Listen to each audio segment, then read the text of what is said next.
Somewhere beneath the waves, right now, a slab of rock the size of a continent is sliding across the surface of the Earth faster than almost anything else on the planet's crust. It is not an earthquake. It is not an eruption. It is something slower, quieter, and in its own way, far stranger. The largest tectonic plate on Earth is on the move, and recent geodetic data has scientists taking a second look at exactly how fast and exactly why.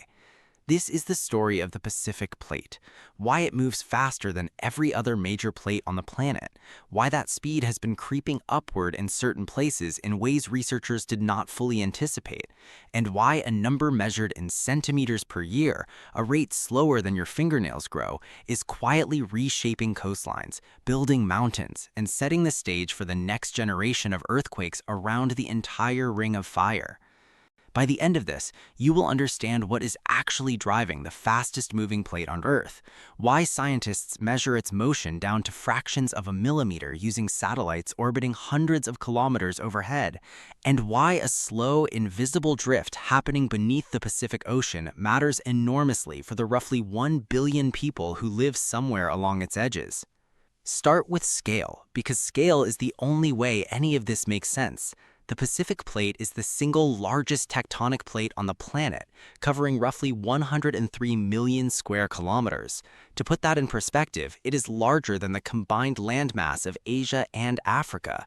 It stretches from the Aleutian Islands off Alaska in the north, down past the Kermadec Trench near New Zealand in the south, from the coast of California in the east to the trenches off Japan and the Philippines in the west. Almost the entire Pacific Ocean floor sits on top of this single, rigid slab of oceanic lithosphere. And unlike most of the other major plates, which shuffle along at a pace of 1 to 4 centimeters a year, roughly the speed your fingernails grow, the Pacific Plate moves at something like 7 to 11 centimeters a year in places, generally drifting toward the northwest. That makes it, along with a handful of smaller oceanic plates like the Cocos, the Nazca, and the Antarctic Plate, one of the fastest moving pieces of crust on Earth. 11 centimeters a year sounds almost comically slow. It's less than the length of a pencil.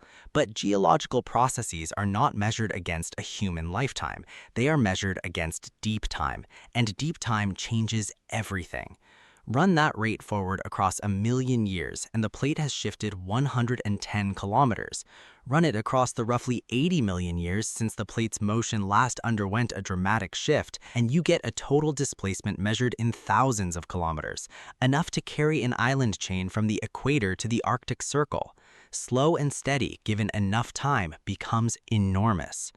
The reason scientists can say all of this with such confidence, and can now say it with more confidence than they could even a decade ago, comes down to a quiet revolution in how plate motion is actually measured.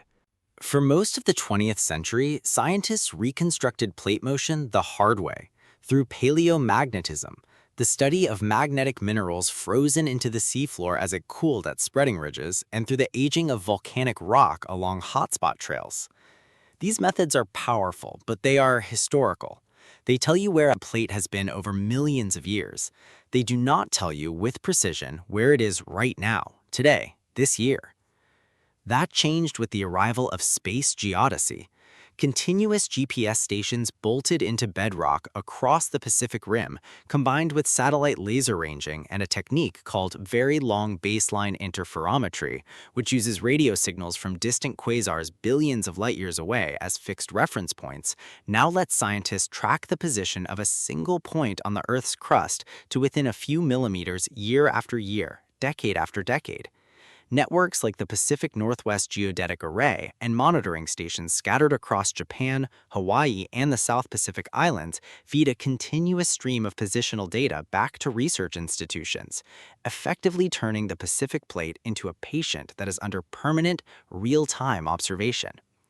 This is what has allowed researchers to refine plate motion estimates that used to carry wide margins of error into figures precise enough to detect subtle regional variation, places where the plate is not just moving, but accelerating or decelerating in ways the older, coarser models smoothed over entirely. And what that finer-grained picture has revealed is a plate whose motion is far less uniform than the simple single arrow drawn on a textbook diagram would suggest. not one speed, but many. Here is the detail that gets lost in most descriptions of tectonics. A tectonic plate does not move like a single rigid raft cruising at one constant velocity. It moves the way a rotating disk moves, different points on its surface tracing different paths at different speeds depending on how far they sit from the plate's effective axis of rotation. Geologists describe this using something called an Euler pole, an imaginary point on the globe's surface around which the entire plate appears to rotate. Points near that pole barely move at all. Points far from it, near the plate's equator of rotation, can be moving many centimeters a year faster. For the Pacific plate, this means the northwestern edge, where it dives beneath Japan and the Kuril Islands, is not moving at the same rate as the plate's boundary near Hawaii or its southern edge near New Zealand. Recent refinements to these rotation models, drawing on decades of accumulated GPS data, have nudged some of these regional velocities upward from earlier estimates. In parts of the western Pacific, contemporary geodetic measurements now put convergence rates at subduction zones several millimeters a year higher than models built primarily on older paleomagnetic data had suggested. A few millimeters a year doesn't sound like much. But at a subduction zone, that number is not just a measure of drift, it's a measure of how fast strain is accumulating on a locked fault, the fault that eventually ruptures in an earthquake. Every millimeter of unrecorded convergence is energy quietly stored in the crust, waiting. So why does the Pacific plate move faster than almost anything else on Earth's surface? The answer lives not on the surface, but in the mechanics of what is happening underneath and around it, and it comes down to a combination of forces that geophysicists have spent decades trying to properly weight against one another. The first and most powerful of these is called slab pull. The Pacific plate is almost entirely surrounded by subduction zones, places where its dense, cold, oceanic crust plunges downward beneath neighboring plates and sinks into the mantle. This is the geological reality behind the Ring of Fire, the horseshoe-shaped chain of trenches and volcanic arcs running from Chile up through Central America, along the west coast of North America, up through Alaska's Aleutian chain, down through Kamchatka and Japan, through the Philippines and Indonesia, and down to New Zealand and the Kermadec Tonga Trench in the South Pacific. Nearly the entire circumference of the Pacific plate is being actively consumed at one subduction zone or another. As that cold, dense oceanic slab sinks into the mantle, it does not just disappear passively, it pulls. Gravity drags the descending slab downward, and because the slab is still physically attached to the rest of the plate at the surface, that downward pull tugs the whole plate toward the trench, the same way a tablecloth slides across a table when part of it starts falling off the edge. Slab pull is now understood by most geodynamicists to be the single dominant force driving plate motion generally, and the Pacific plate, ringed by trenches on almost every side, has an unusually large amount of slab actively sinking and pulling at once. The second contributor is ridge push. Along the East Pacific Rise, a massive underwater mountain range running roughly north to south through the eastern Pacific Ocean, new oceanic crust is constantly being created as magma wells up from the mantle and the seafloor spreads apart. Freshly formed crust at a spreading ridge sits topographically higher and is less dense than the older, cooler crust farther from the ridge. Gravity causes this elevated ridge material to push outward and downward away from the spreading center, adding a secondary shove to the plate's overall motion. It is a smaller contributor than slab pull, but it is not negligible, and where the two forces align, they compound. The third piece of the puzzle is the most difficult to pin down and the one generating the most active research right now: mantle flow. Deep beneath the crust, the Earth's mantle behaves like an extremely viscous fluid, circulating on timescales of tens to hundreds of millions of years, driven by heat escaping from the planet's core. Recent high-resolution convection modeling suggests this deep mantle flow does not merely respond passively to the plates riding on top of it.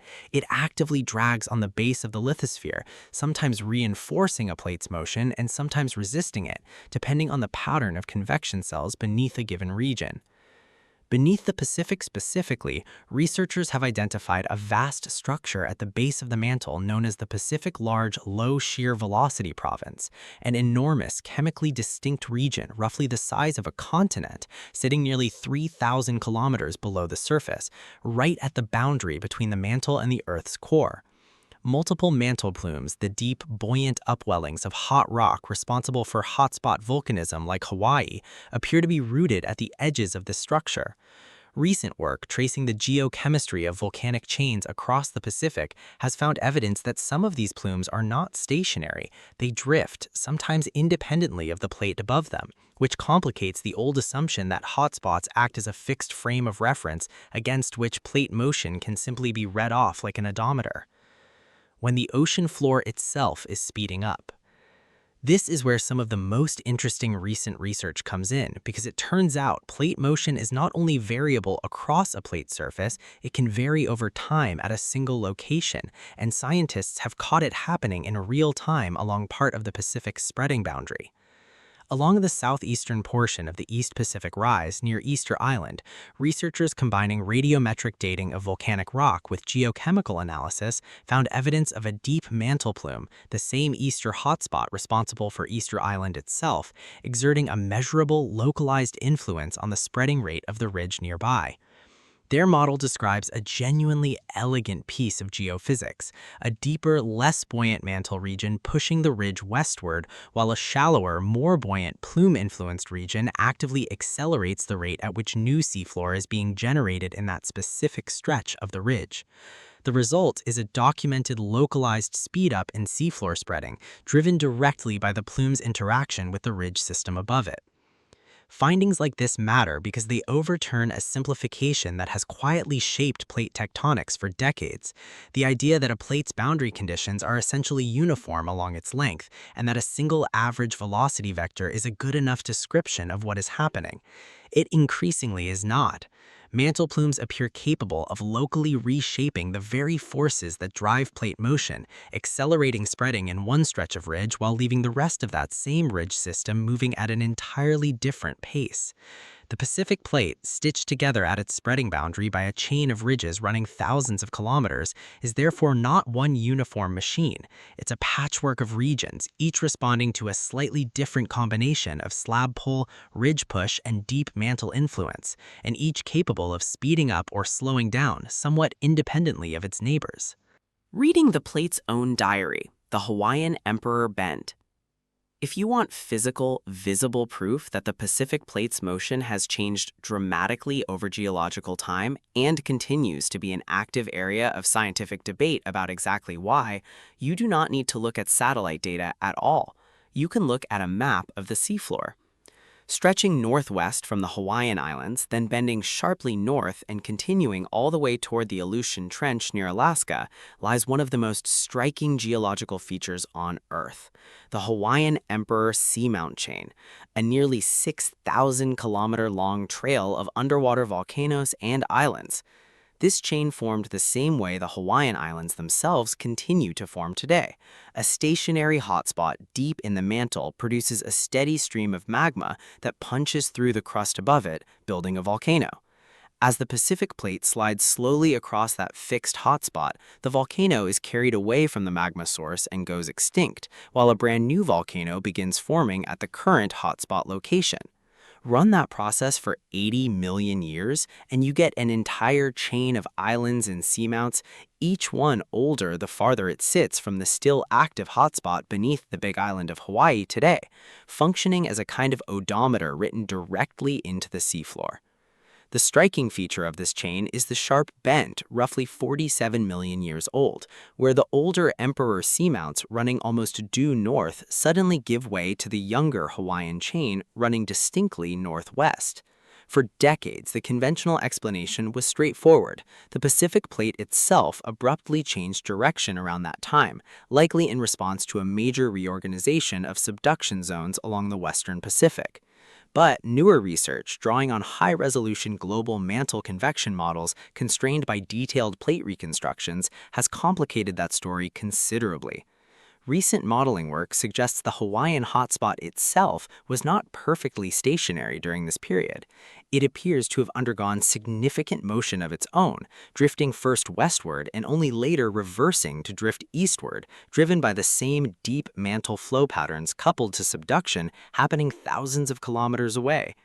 That longitudinal drift of the hotspot itself, independent of any change in plate motion, may account for as much as 20 degrees of the bend's angle, a substantial share of what earlier generations of scientists attributed entirely to the plate changing course. The practical upshot is this. The Pacific Plate's motion and the motion of the mantle plumes beneath it are now understood to be far more intertwined and far more mutually dynamic than the old, simpler model assumed.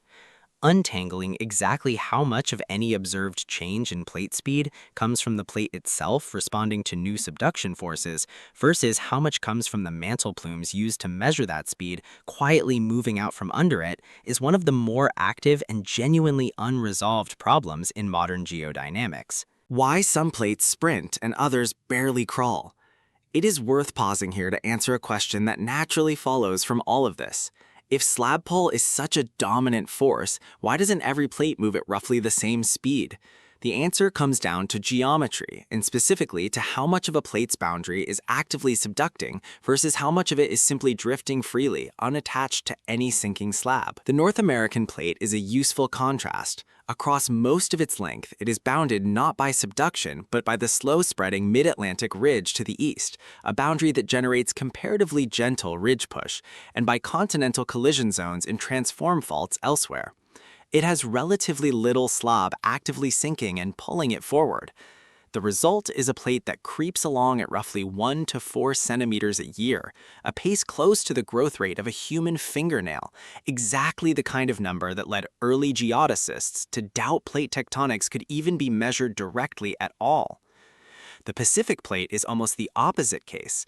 It is bordered on nearly every side by active subduction, the Aleutian Trench to the north, the Kuril and Japan Trenches to the northwest, the Izu-Bonin-Mariana Trench system to the west, and the Kermadec-Tonga Trench to the southwest. Each of these represents a stretch of dense, cold oceanic slab actively sinking into the mantle and tugging the rest of the plate along behind it. Layer that much slab pull on top of ridge push from the East Pacific rise, and you get a plate with an unusually large number of engines all pulling in a broadly similar direction. The Nazca Plate, the Cocos Plate, and the Antarctic Plate share a similar story, extensive subducting boundaries relative to their overall size and correspondingly fast rates of motion. Speed, in other words, is less a property of a plate's material and more a direct consequence of how much of its edge is being actively devoured. This is also why plate speed is not a fixed permanent attribute. Over geological time, as subduction zones initiate, mature, and eventually shut down when all the subducting material has been consumed, a plate's overall velocity can rise and fall across tens of millions of years. The acceleration recorded in the geological record around 80 million years ago, coinciding with the vigorous northward sprint of the Indian Plate toward its eventual collision with Asia, and a broadly contemporaneous speed-up of Pacific Plate motion, appears to reflect exactly this kind of large-scale reorganization of subduction zones across the globe. Plate speed rises when new efficient subduction systems switch on, and it falls when old ones choke off, whether through the arrival of a buoyant continental fragment that resists being pulled under, or through the ridge that was feeding the slab getting subducted itself. The Aleutian Arc and Alaska's quiet exposure. Follow the Pacific Plate's northern boundary and you arrive at the Aleutian Trench, a nearly 3,000-kilometer arc stretching from the Alaska Peninsula out through the Aleutian Islands towards Kamchatka. Here, the Pacific Plate is subducting beneath the North American Plate at rates that vary considerably along the arc's length, generally in the range of 6 to 8 centimeters a year, slightly oblique to the trench itself, which adds a component of lateral strike-slip motion to the more familiar head-on compression seen elsewhere. This stretch of subduction zone has produced some of the largest earthquakes ever recorded, including the 1964 Great Alaska Earthquake, a magnitude 9.2 event, the second largest ever measured anywhere on Earth, which triggered tsunamis that caused damage as far away as California and Hawaii. The Aleutian Arc remains capable of producing earthquakes of similar scale, and refined measurements of exactly how fast the Pacific Plate is converging along different segments of the arc feed directly into ongoing seismic hazard assessments for coastal Alaska, a region with a comparatively small population relative to Japan or California, but one where a major tsunami-generating earthquake would have consequences radiating across the entire North Pacific Basin. Indonesia, the Philippines, and the densest subduction network on Earth. Farther southwest, the Pacific Plate's motion interacts with a genuinely tangled knot of smaller plates and microplates across Indonesia and the Philippines, a region sitting at the collision point of the Pacific, Philippine Sea, Eurasian, and Australian plates all at once. It is, without much competition, the most seismically and volcanically complex region on the planet, and it is directly downstream of the same forces driving Pacific Plate motion generally. This is the region that produced the 2004 Indian Ocean earthquake and tsunami, a magnitude 9.1 event along the Sunda megathrust that killed close to 230,000 people across more than a dozen countries, the deadliest tsunami in recorded history. While that particular fault involves the Indo-Australian plate rather than the Pacific directly, the broader tectonic setting, a wide network of subduction zones absorbing plate convergence from multiple directions at once, illustrates just how much of the world's worst seismic and volcanic risk sits directly downstream of the same plate boundary forces described throughout this piece. Indonesia alone sits atop well over 100 active volcanoes, a direct consequence of the water and volatile material carried down with subducting oceanic crust, which lowers the melting point of the overlying mantle and feeds the magma chambers behind Ring of Fire volcanism from Java to Sumatra to the Philippines. New Zealand's Hikurangi Margin. At the Pacific Plate's southwest edge, off the east coast of New Zealand's North Island, sits the Hikurangi subduction zone, a segment that has drawn increasing scientific attention in recent years precisely because of what refined geodetic monitoring has revealed about it. Unlike a fully locked fault accumulating strain uniformly, Hikurangi exhibits patches of so-called slow slip, episodes where the plate boundary creeps forward over days or weeks without generating a damaging earthquake, interspersed with segments that remain fully locked and are considered capable of producing a major tsunami-generating rupture.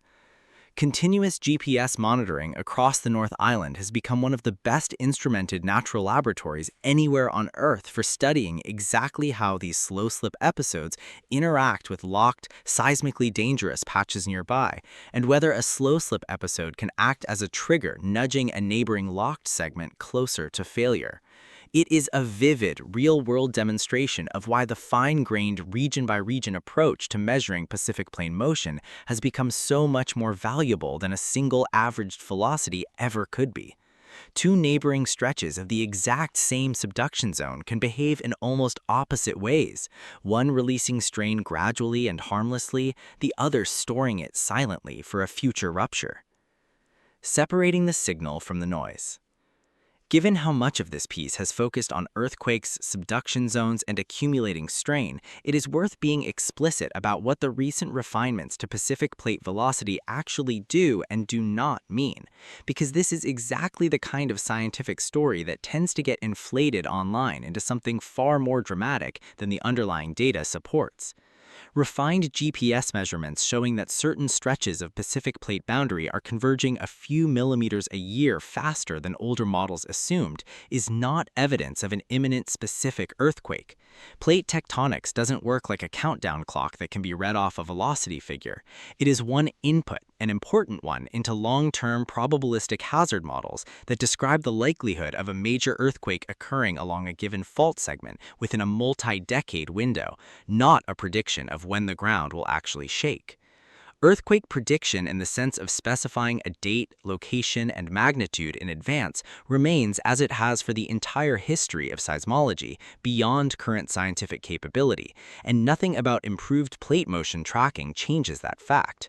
Nor does a locally accelerated stretch of mid-ocean ridge spreading, like the plume-driven speed-up documented near the Easter hotspot, imply that the Pacific Plate as a whole is undergoing some kind of unprecedented planet-scale acceleration. It's a genuinely interesting localized finding about how deep mantle plumes interact with the ridges above them, not a sign that the fundamental machinery of plate tectonics has shifted into a new gear. The Pacific Plate today is moving within the range scientists have documented for it across recent geological history. What has changed is not the plate's behavior so much as the resolution of the instruments watching it, the same way a sharper camera lens reveals more detail in a scene without the scene itself becoming more dramatic. Why a faster plate means a more dangerous ring of fire. None of this would matter much to anyone outside a geophysics department if it stayed confined to seafloor maps and mantle convection models. It matters because the Pacific Plate's edges are also some of the most densely populated, most seismically active, and most economically important coastlines on the planet. Every centimeter the Pacific Plate advances at a subduction zone is a centimeter of convergence that has to go somewhere. In the shallow, cooler portions of a subduction interface, the two plates typically lock together by friction rather than sliding smoothly past one another. The overriding plate gets dragged downward and compressed, storing elastic strain energy the way a bent bow stores energy in its limbs.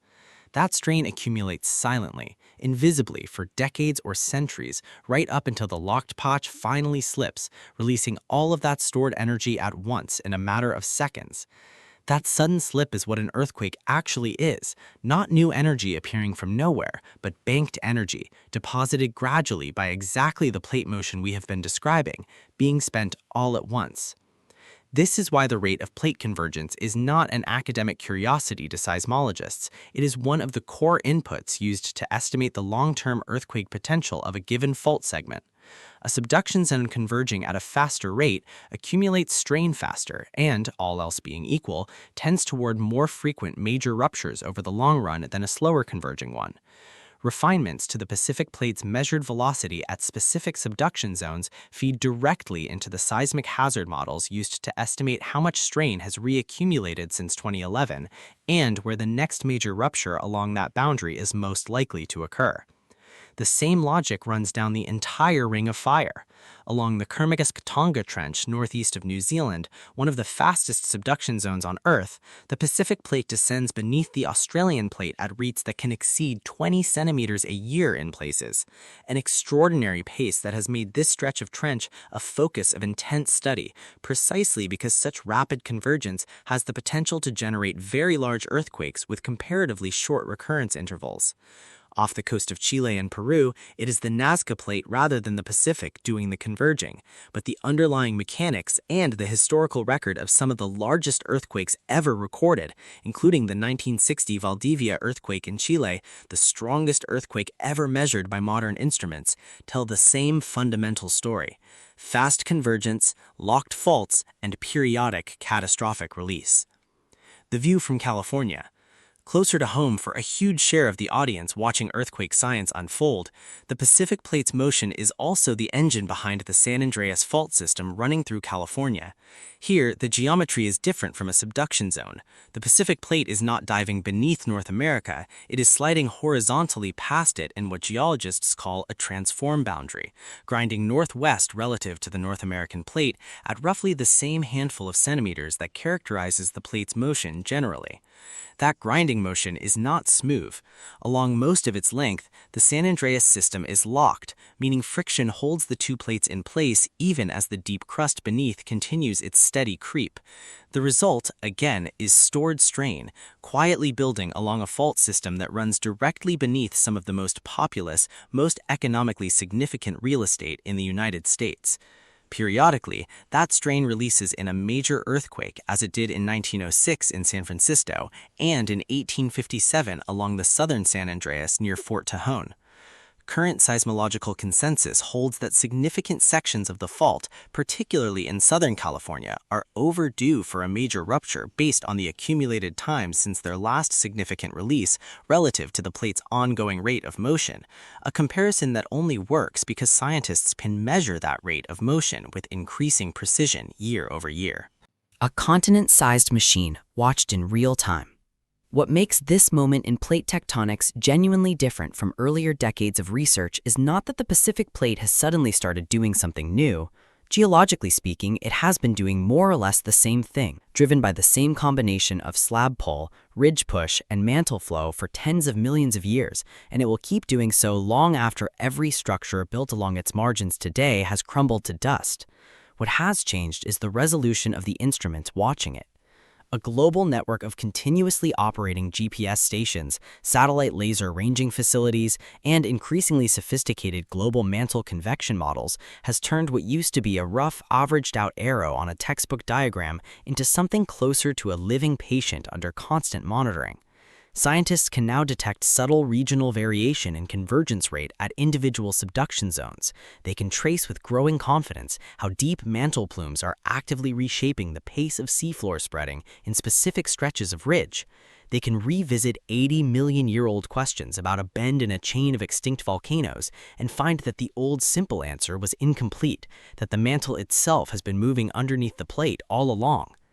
None of this changes the plate's fundamental character. It is still the largest and among the fastest of Earth's tectonic plates, still ringed almost entirely by the trenches and volcanoes of the Ring of Fire, still the slow, patient engine behind the majority of the world's most powerful earthquakes and a significant share of its most dangerous volcanoes.